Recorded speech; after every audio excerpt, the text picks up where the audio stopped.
Sir మీ పైన రెండోసారి నమ్మకం పెట్టి మీకు రాజ్యసభ ఇచ్చారు కదా, మీరు జగన్ కి ఫోన్ చేసి చెప్పామన్నారు, ఏమన్నారు సార్? వద్దని చెప్పలేదా?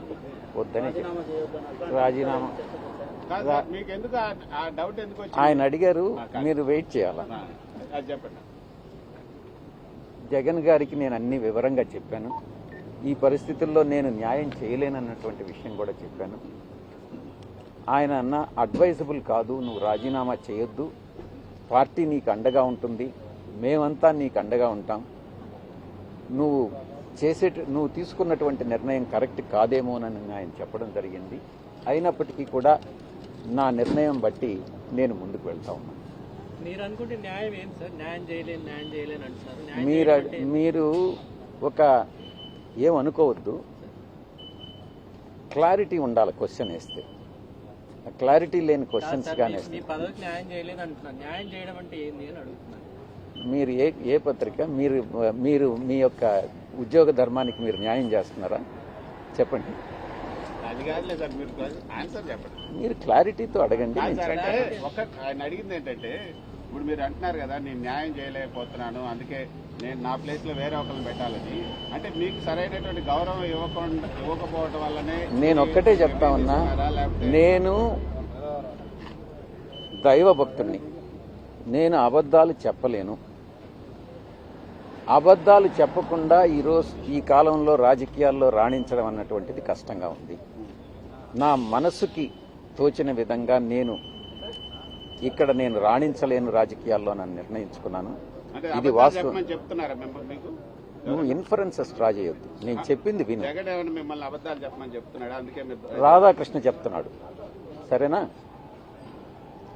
లేదు, ఈనాడు కిరణ్ చెప్తున్నాడు, సరేనా?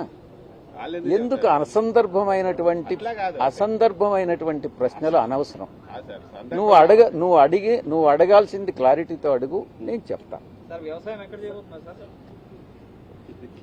మార్స్ కానీ లేకుంటే చంద్రమండలంలో కానీ చేయబోతున్నా. అది ఏదన్నా రాజకీయాలకు సంబంధించిందా?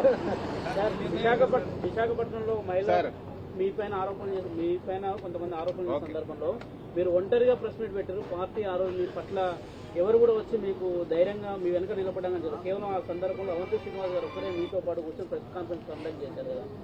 అట్లాంటిది ఏమైనా మీకు పార్టీ మిమ్మల్ని పట్టించుకోలేదనే కోణంలో మీకు ఏమైనా అనిపించిందా? నాటి సందర్భం నుంచి కూడా మీరు కొంత అసంతృప్తి ఉన్నట్టు అనిపించింది. మీకా?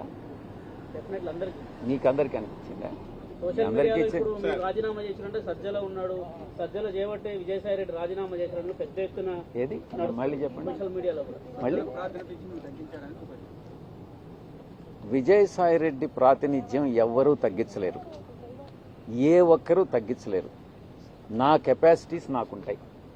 కానీ నువ్వేమన్నా తగ్గించగలవా? రాధాకృష్ణ అన్నా తగ్గించగలడా? తగ్గించలేడు కదా.